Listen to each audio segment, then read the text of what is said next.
Et la plupart de mes chansons sont des rêveries. Est-ce que Vicky pense que l'amour quelque part n'a pas changé sa vie? Je suis un peu demeuré égal à moi-même.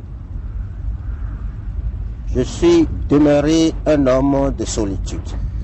Oui, Je n'ai été que rarement heureux à deux. Et je ne conçois même pas le bonheur à deux. À partir d'un certain moment ou bien depuis toujours? Depuis toujours et fondamentalement.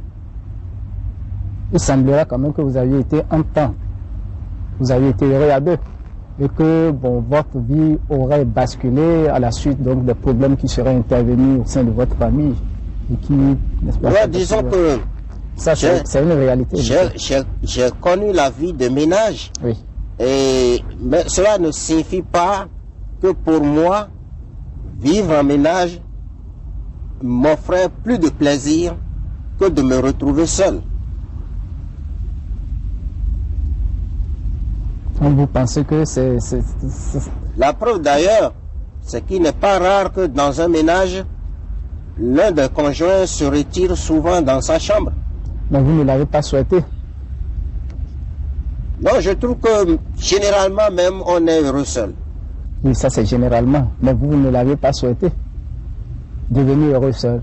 Si vous avez connu la vie de ménage, c'est qu'un temps vous avez pensé que vous pouvez être, n'est-ce pas, heureux dans une vie de non, ménage. on peut être un homme correct qui respecte certaines choses et se trouver dans une situation qui n'est pas tout à fait la vôtre. C'est ça. Oui. Ce qui n'enlève rien à votre nature profonde. J'ai vécu à des enfants. 5 enfants. 5 enfants. Ils sont où actuellement? Ils sont avec leur mère à Paris. Ces enfants qui, ma foi, dans une de vos chansons, vous dites, c'est vous qui le dites dans vos chansons, depuis que l'enfant est né, vous vous sentez immortel. Que Dieu te bénisse. Voilà, vous acceptez aujourd'hui que ces enfants-là soient en France, que vous soyez ici?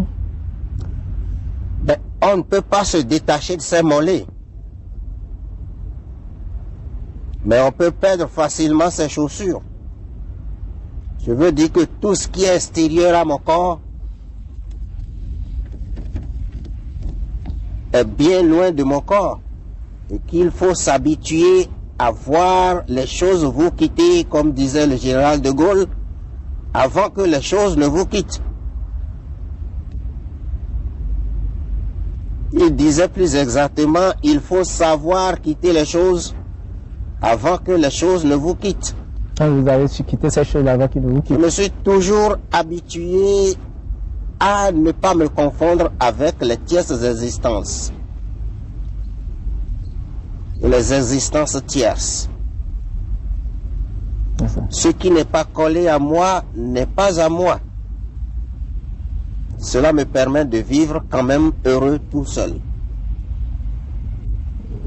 Vous avez quand même, j'ai vécu une vie un peu bizarre.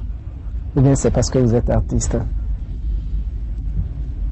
Peut paraître bizarre ce qui n'est pas de son concept à soi. C'est-à-dire, ma vie peut vous paraître bizarre parce que ce n'est pas votre vie. Oui, mais ce n'est pas notre vie, mais je crois qu'il y a un minimum que la société accepte. Par exemple, aussi longtemps que la société ne se sent pas blessée au point d'alerter les autorités publiques, je suis tranquille dans la vie que je mène. Vous voyez, on ne peut jamais punir quelqu'un du fait qu'il vit seul. Aucune loi dans aucun code n'a prescrit une telle punition.